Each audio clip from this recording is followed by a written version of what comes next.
Y en la esquina derecha, Jorge Enrique Adum. Yo voy a ser, desgraciadamente, un poco o mucho más extenso que Efraín, porque traje unas notas escritas. Yo no me atrevería a hablar de mi trabajo, por las razones que voy a dar aquí expresamente. Si yo considero que la poesía es esto que voy a decir, y considero que el trabajo del escritor es lo que yo voy a decir aquí, no creo que me toque a mí ver si se cumple todo eso en lo que he escrito y publicado hasta hoy. Confieso que jamás se me ocurrió, o debería decir jamás me atreví, a definir la poesía. ¿Cómo podría fijar con claridad, exactitud y precisión la significación de esa palabra, ni la naturaleza, que eso es definir, de la poesía, si es inasible como el aire e indefinible, ni cómo tratar de explicar con la desvalida lógica de los conceptos algo que impone su propia lógica, una lógica de las imágenes?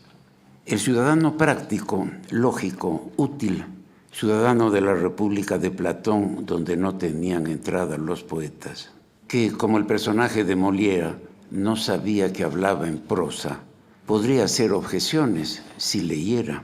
Le diría a Quevedo que las cenizas de los huesos jamás tendrán sentido, a Rimbaud que las vocales no tienen colores, a Vallejo que no hay zapato derecho que sea un trono y que a nadie asustan los lápices sin punta, a Neruda que ninguna flor sube desde el hueso destruido, a Escudero que ninguna brasa inventa su geometría, a Miguel Hernández que no se puede escarbar la tierra con los dientes, a César Dávila Andrade que no existen Cristos que hagan el amor sobre 4 estacas. Y no conozco recopilación alguna de los numerosos textos sobre arte poética que se han escrito, tratando más bien de explicar una actitud, de dar una versión o testimonio, casi justificación o pedido de perdón por haberse atrevido, y menos aún una recopilación de las definiciones que habrían dado los poetas, algunas de ellas antes de que comenzara a escribirse la primera historia de la humanidad y los filósofos. La poesía existió antes que la literatura y también fuera de ella. Estuvo y todavía está allí, en una flor, en los atardeceres junto al mar o una muchacha, en la fiesta del cuerpo o en la anatomía del dolor, en la hazaña individual o colectiva que quiere, a golpes de palabras y de actos, inventar el futuro de todos. Estuvo y está donde se posan el misterio, lo inimaginable y la humilde aspiración a ser feliz o la renunciación a la felicidad. Esa fue la materia de los primeros cantos, particularmente de la epopeya. Con frecuencia he recordado a Paul Éluard que decía: si preguntas a un campesino griego qué es un poeta, dirá ese que canta. Pero si le preguntas en Occidente a un campesino o incluso a un hombre culto de la ciudad, dirá uno que escribe versos. Y puesto que la voz sale de la misma caverna que la poesía, acordada con ella como un instrumento, escribirla resulta una aberración cuyo origen no sé bien en qué lugar o época situar, a sabiendas de que lo cometemos. La poesía popular, allí donde vive, se ha ido transformando en canción. Obligado por una entrevista a responder a la pregunta de cuál de los sentidos era esencial a la poesía, recordando a Homero y Borges, deduzco que el poeta ciego puede ver por dentro la parcela de mundo que le tocó acarrear, pero no hemos sabido de la existencia de poetas mudos. Se me ocurre ahora que el amor y la poesía no pueden expresarse sin la voz. Los conquistadores forjando la lengua al nombrar las cosas. De ahí que Eliot dijera que las palabras del año pasado corresponden al año pasado y las del año próximo esperan otra voz. Ellos, los pueblos, han inventado y renovado la lengua y los lenguajes, y el poeta descubre su abundancia y la riqueza de sus vacíos que es preciso llenar con la necesidad de decir y escuchar igual que esa declaración de amor repetida a diario varias veces, siempre como las 2 palabras de ese telegrama que el amante exige para vivir. A menudo he asociado la poesía amatoria a la de intención política.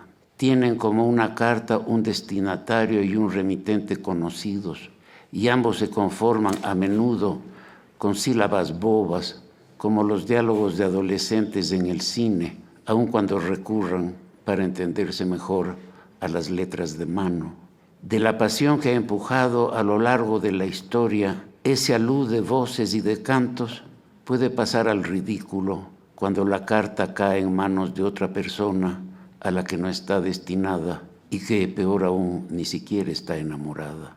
Tal es el peligro de un texto dictado por reacciones viscerales, sin la elaboración que supone para existir la poesía que, como se sabe, no está hecha de la espontaneidad de los sentimientos, sino del difícil rigor de las palabras.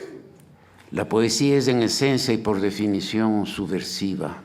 No está conforme con la realidad, no la acepta, la denuncia y rechaza por prosaica y torpe, y en su lugar propone otra que la sustituya, incluso en las situaciones más sombrías. Cesare Pavese, en su oscura oficina, deja constancia de que trabajar cansa y afirma: vendrá la muerte y tendrá tus ojos, antes de suicidarse. Constantín Cavafis, en su escritorio del Ministerio de Riegos de Egipto, es capaz de recrear a Dionisios y Aquiles, a los Ptolomeos y Nerón, y de exaltar otros cuerpos de varón en tabernas y burdeles. Fernando Pessoa ha de trabajar en un anuario indicador sintético por nombres y cualesquiera otras clasificaciones, consultable en cualquier lengua, mientras sueña con establecerse como astrólogo y le es necesario ser 4 autores diferentes para gritar a coro su desgarradura.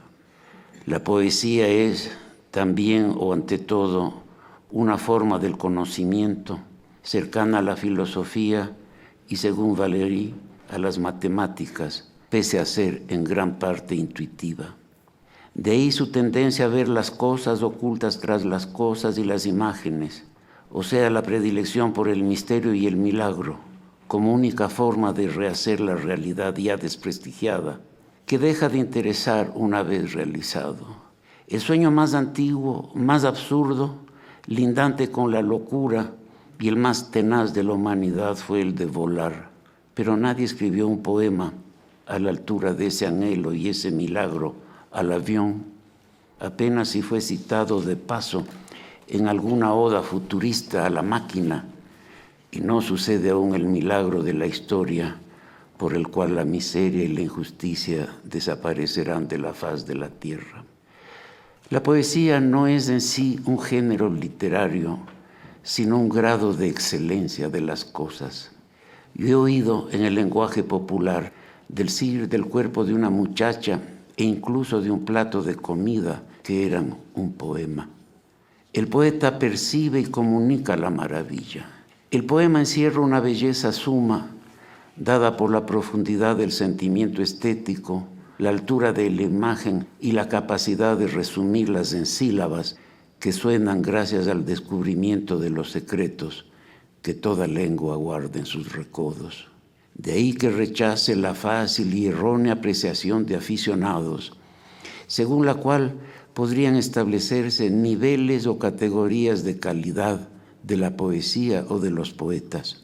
Si esos son sus elementos, la poesía está o no en un texto de modo absoluto, y si está, no caben juicios de valor ni adjetivos calificativos. Con frecuencia, incluso hoy día, suele oponerse la poesía a la prosa. Y como en un juego de espejos, Baudelaire llegó a escribir poemas en prosa, mientras que tiempos después, cierta crítica pretendió condenar por prosaica la poesía torrencial de Walt Whitman, por haberse liberado de la rima, como quien despide a una sirvienta. Al fin y al cabo, eso fue y no ama. Sirvió a la música, no a la imagen. Sirvió para que muchos, pobres, creyeran que era por sí sola la poesía. No es la poesía lo que se opone a la prosa como forma, sino el verso, porque no puede concebirse una gran novela o ensayo sin una carga poética fácil de percibir, aun cuando fuera en un solo párrafo. Y no es preciso ir hasta Proust o Unamuno para comprobarlo. Más cerca de nosotros están, por ejemplo, Juan Rulfo y Octavio Paz. Pero hay también otro tipo de poesía de la que me ha tocado conocer curiosas formas en una suerte de competición por un trofeo de popularidad o éxito ante un público para el cual un poeta diciendo un poema constituye un espectáculo. Alguna vez conté de un italiano que bailando en un solo pie y golpeándose el pecho interpretaba su poema para caja torácica y micrófono. Le pregunté si había un cassette con su ejecución imposible de leer. Dijo que pronto estaría disponible. Añadí que sería necesario también un vídeo. Le pareció una magnífica idea. Un poeta africano descomunal que, desnudo hasta una inmensa barriga, cantaba su poema pintando un cuadro enorme que no terminaría sino 2 días después, ya sin público. Una poetisa francesa que mientras leía su poema hacía que la traductora distribuyera globos y serpentinas para que se los arrojaran con y como aplausos al final de su prestación. Un poeta japonés que tras imitar el ladrido y el maullido de los perros y los gatos en Japón, preguntaba al público, que respondía a coro, cómo ladran y maullan los perros y los gatos en Colombia. Un poeta uruguayo que pedía a los asistentes corear una a una las vocales, formando olas como los graderíos del estadio en un partido de fútbol, y ese era su poema. Una poetisa norteamericana que decía su texto sentada en el suelo y levantada la falda hasta la cintura, en un espectáculo de infinita tristeza anatómica, lanzando al público preservativos, sin siquiera acompañarlos de unas instrucciones para su uso, que habría sido más divertido. Y luego de ello, algunos íbamos hasta el micrófono con nuestra hoja de papel o nuestro libro, creyendo todavía anticuados, obsoletos, ingenuos, que la poesía era un texto literario. Es obvio que los organizadores de esos festivales no pueden someter a sus invitados a un denigrante examen de poesía. Por el contrario, acogen complacidas esas originales muestras del quehacer poético. Hay quienes deben hacerlo en otros órdenes, como cuando Hermeto Pascoale de Brasil interpreta su música con cochinillo, tirando de las orejas o del rabo al animalito que sostiene en su brazo. Dije que frente a esas formas nuevas, solo cabe pregonar, como en cualquier monarquía absoluta, la poesía ha muerto, viva la poesía. Pero si sigue siendo testimonio de quien fue despellejado por la realidad y habla en nombre de otras víctimas y en su propio lenguaje, si logra advertir cómo está hecha esa realidad y cómo podría ser gracias a las voces del poeta y otros subversivos, si es también confesión individual y colectiva, dentro del confesonario está el mundo, de todos cuantos no habían podido hablar, si atraviesa el misterio sin más fe que las palabras y las creencias en el porvenir, si propugna la solidaridad y el amor pese al prójimo como comportamiento, no hallo definición más justa ni más bella que la de Luis Cardosa y Aragón. La poesía es la única prueba concreta de la existencia del hombre. Quizás me aferro a ella por la necesidad que el ser humano tiene hoy día de comprobarse que existe, pese a todo cuanto le han hecho, pese a todo cuanto se lastima a sí mismo. O sea que me aferro a ella, entendiendo la poesía como la abolición de la muerte.